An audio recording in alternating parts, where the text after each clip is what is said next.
saudara-saudara, apabila kita itu mengendarai mobil, lalu kita terus menerus memacunya tanpa berhenti sedikit pun, apa yang akan terjadi dengan mobil kita? Pada suatu ketika, mesin mobil kita pasti akan meledak. Nah, saudara, mobil yang hanya sekedar dipakai juga tapi tidak dirawat, tentunya akan cenderung lebih cepat rusak ketimbang mobil yang rajin diperiksa, secara teratur diperiksa dan mendapatkan perawatan. Nah, saudara, demikian juga dengan tubuh kita. Cobalah kita itu terus-menerus bekerja tanpa berhenti, tanpa tidur, tanpa rehat. Suatu kali juga pasti kita akan jatuh sakit atau mengalami masalah-masalah yang lain. Nah, saudara, orang yang kurang istirahat cenderung lebih cepat terpancing emosinya, moodnya labil, bahkan kurang bisa untuk berkonsentrasi dibandingkan dengan mereka yang cukup istirahat. Nah, saudara, di dalam hidup kita memang kita perlu untuk melakukan segala sesuatu itu sebaik-baiknya dengan maksimal, entah itu bekerja, belajar, ataupun melakukan hal-hal positif yang lain. Tetapi saudara, jangan lupa bahwa di dalam hidup kita juga kita perlu untuk mengambil jeda. Tidak ada salahnya kita itu menekan tombol pause di dalam hidup kita. Nah, saudara, kita harus tahu kapan kita harus berhenti sejenak, meskipun pekerjaan, tugas-tugas itu masih menumpuk di depan mata kita. Karena kalau kita itu sudah sampai di batas titik jenuh, lalu kita terus memaksakan diri untuk melakukan pekerjaan, mengerjakan tugas-tugas, selain kesehatan kita terganggu, hasil yang kita peroleh juga pasti tidak maksimal. Nah, saudara, ketika kita mengambil jeda atau beristirahat sejenak, mungkin tugas-tugas kita itu belum selesai, masalah belum selesai, pergumulan masih akan terus berlangsung. Tetapi memang kita ini butuh untuk istirahat.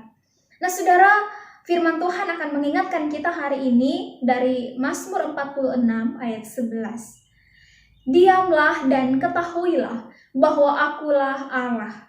Aku ditinggikan di antara bangsa-bangsa, ditinggikan di bumi. Saudara, di dalam hidup kita tidak salah untuk kita itu berhenti sejenak. Diamlah di hadapan Tuhan. Renungkan bahwa ada Tuhan yang berkuasa atas segala sesuatu yang sedang terjadi di dalam hidup kita. Mari kita melihat Tuhan Yesus, Tuhan Yesus selama dia ada di dunia melayani di dalam rentan waktu yang sangat singkat. Sebelum akhirnya dia harus menjalani karya penebusannya bagi kita. Tetapi saudara, meskipun Tuhan Yesus itu sangat sibuk di dalam pelayanannya karena waktu yang sangat singkat, Tuhan Yesus tahu bahwa ada saat-saat di mana dia harus ambil waktu untuk berdiam diri sejenak di hadapan Bapa untuk mendengar suara Bapa. Yesus bisa melakukannya di pagi hari seperti yang dicatat oleh di dalam Markus 1 ayat 35. Pagi-pagi benar, waktu hari masih gelap, ia bangun dan pergi keluar. Ia pergi ke tempat yang sunyi dan berdoa di sana. Tetapi Tuhan Yesus juga bisa melakukannya di malam hari seperti yang dicatat di dalam Matius 14 ayat 23. Dan setelah orang banyak itu disuruhnya pulang, Yesus naik ke atas bukit dan berdoa seorang diri. Juga kalau kita melihat ketika beban tekanan yang memuncak menjelang penangkapannya, sempat membuat Yesus itu merasa sangat takut. Tetapi di saat seperti itu pun, Yesus tahu dan dia memilih untuk berhenti dan berdoa kepada Bapa seperti yang dilakukannya di Taman Getsemani. Saudara, perhatikan bagaimana nyata perbedaan sebelum dan sesudah Tuhan Yesus berdoa.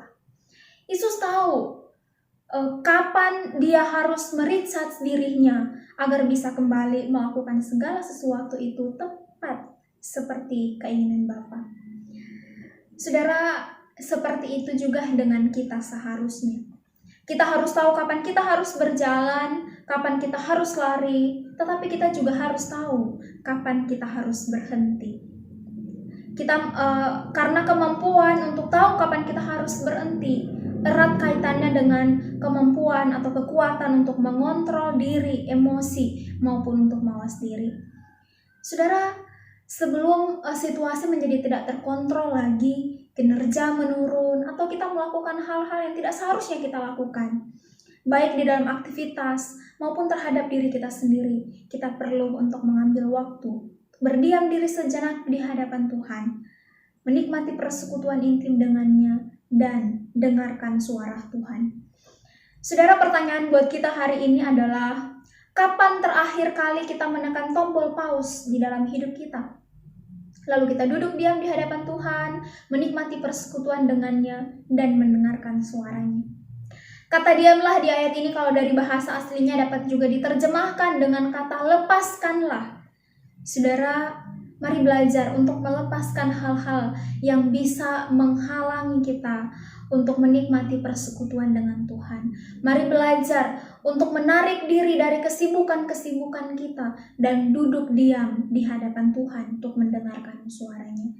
Saudara, jangan sampai kita kelelahan dan semua kebisingan hidup membawa kita semakin jauh dari Tuhan. Karena itu, mari jangan ragu untuk menekan tombol pause di dalam hidup kita untuk merecharge kehidupan rohani kita di hadapan Tuhan. Tuhan Yesus memberkati. Amin.